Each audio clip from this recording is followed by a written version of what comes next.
नमस्कार दोस्तों, आपका स्वागत है चैनल महाकाली की वाणी में। अगर आपको सच्ची और डरावनी कहानियाँ सुनना पसंद है तो आप इस चैनल को अभी सब्सक्राइब कर दीजिए, क्योंकि मैं हर दिन एक सच्ची और डरावनी कहानी आपके लिए लाता रहता हूँ। तो अब मैं आपको कहानी सुनाने जा रहा हूँ। असल में क्या हुआ था, रवि अपने कमरे के बाहर बालकनी में कुर्सी डाले हवा के झोंकों का मजा ले रहा था। उसी वक्त उसे उसके दादाजी की बातें याद आ रही थी। दादाजी अक्सर एक कहानी जरूर सुनाया करते थे और कहते थे ये कहानी बिल्कुल हकीकत है। तो अब मैं आपको उनके दादाजी के पॉइंट से सुनाऊंगा। असल में क्या होता था, मेरे गांव में मैं भांगड़ में ही रहता था। जहाँ रहता था वहाँ एक बहुत बड़ा बरगद का पेड़ था। उसकी तरफ जो भी देख ले उसको तो ऐसा लगता था कि उसी पेड़ पे जाके बस जाऊं। इतना अच्छा लगता था वो पेड़। हवा के चलने से हिलते हुए पत्ते, सनसनाती हुए आवाज़ें, वो इतना अच्छा लगता था दिन में तो कि आपको मैं बयान नहीं कर सकता। लेकिन जब उसे कोई रात को देख ले तो उसके पास जाने का तो वो सवाल ही पैदा नहीं होता। वहाँ कभी भी कुंवारी लड़कियों को जाने की इजाज़त बिल्कुल नहीं होती थी, और जो कुंवारी लड़कियाँ वहाँ चली जाती थीं वो कभी भी लौट के नहीं आती थीं, और जो लौट के आ भी जाती थीं उसका तो ऐसा हाल हो जाता था कि उससे अच्छी तो मौत ही है। कोई अपने बाल नोचता था, कोई दिन भर रोता था, किसी का शरीर पूरा सूख जाता था और वो उल्टियाँ कर देता था। खून की उल्टियाँ, आंखों के नीचे कालापन आ जाना। ऐसा ही उनके जहाँ रहते थे वहाँ पर पड़ोस में एक घटना हुई थी। रात को वहाँ पर एक ट्यूशन पढ़ाती थी वो लड़की, और वहाँ से वो आ रही थी। भांगड़ में वहाँ पर काफ़ी चीज़ें बिल्कुल अलग ही होती हैं यहाँ पर से। वहाँ पर शोर शराबा ज़्यादा होता है।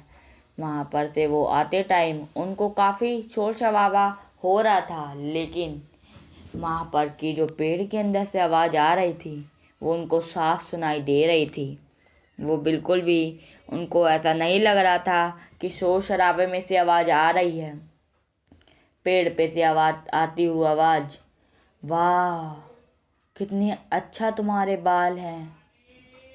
अब मैं ये सुन के थोड़ी डर गई, लेकिन उसने वाव की जगह बोला था,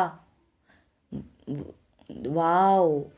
आपको पता ही है मैं ज़्यादातर हिंदी का प्रयोग नहीं करता हूँ, तो आपको पता ही होना चाहिए कि मैं कहना चाहता हूँ कितना अच्छे है इसके बाल।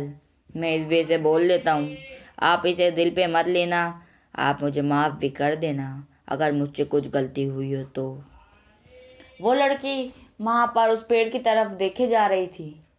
आगे वो एक खूबसूरत लड़के से टकरा जाती है, और लड़का कहता है आपको चोट तो नहीं लगी ना।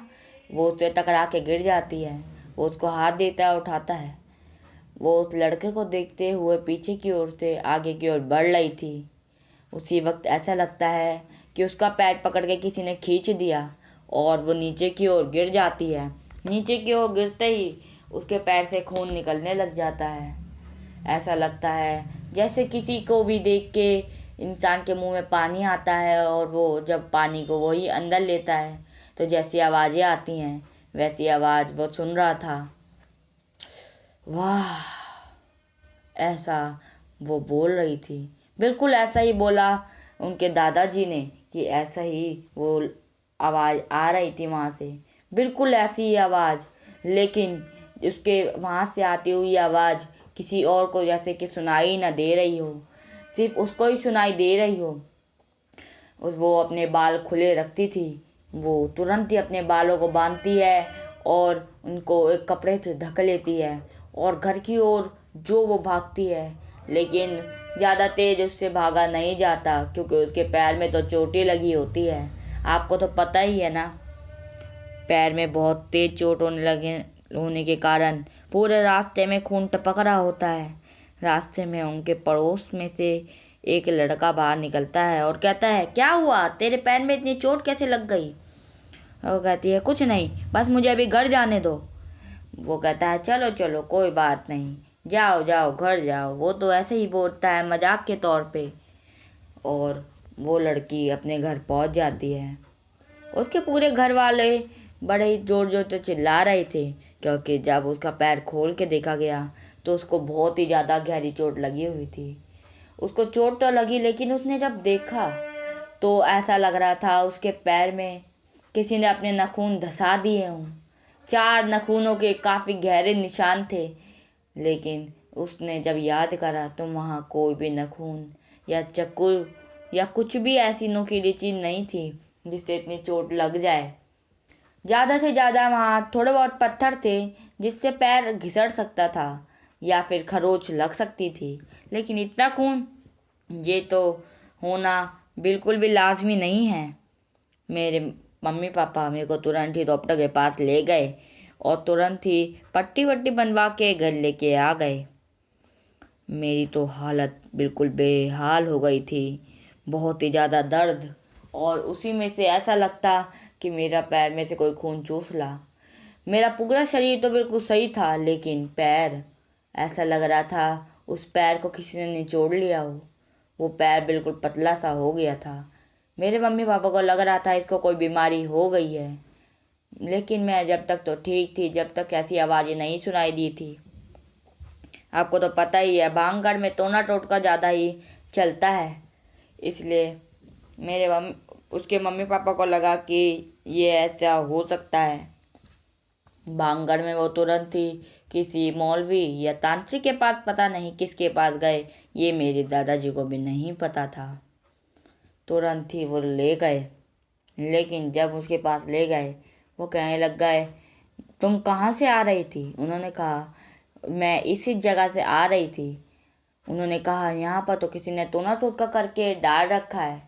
आपको तो पता ही है ना, टोना टोटका जब किसी को भी देखता है तो वो उसको अपने अंदर झगड़ लेता है, लेकिन जब वो वाली बात बताती है, कहता है ऐसा कुछ नहीं है, तुम्हारा वो वहम हो सकता है।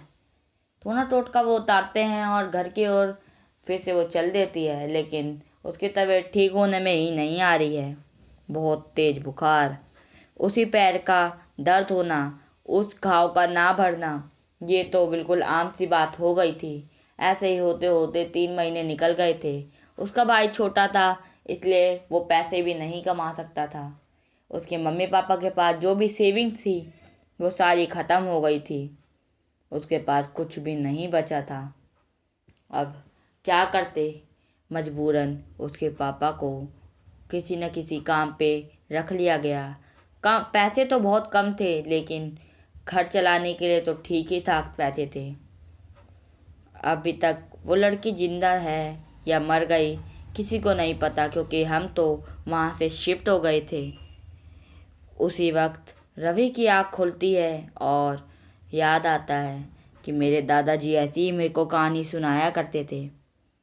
लेकिन अभी तक पहेली बनी हुई है, आखिर ये बात सच थी कि वो चुड़ैल ने उसको देख लिया था। उसको देखने के बाद ही वो उसके पीछे पड़ गई थी, या कोई टूना टोटका था, अभी तक ये पता नहीं लग पाया। तो अगर आपको ये कहानी अच्छी लगी तो चैनल को सब्सक्राइब कर दीजिए, लाइक कर दीजिए, शेयर कर दीजिए और एक अच्छा सा कमेंट ज़रूर कर दीजिएगा, क्योंकि मैं हर दिन एक सच्ची और डरावनी कहानी आपके लिए लाता रहता हूँ। तो अगर आपको ये कहानी अच्छी लगी तो एक अच्छा सा कमेंट ज़रूर करिएगा, ये मेरी आपसे रिक्वेस्ट है। और लाइक सब्सक्राइब करना मत भूलिएगा। और मैंने जो साइड में गुरु जी की फ़ोटो लगाई है, अगर आप भी इन गुरु जी को मानते हैं तो इसी बात पे एक सब्सक्राइब कर दीजिएगा और लाइक कर दीजिएगा। ओके बाय दोस्तों।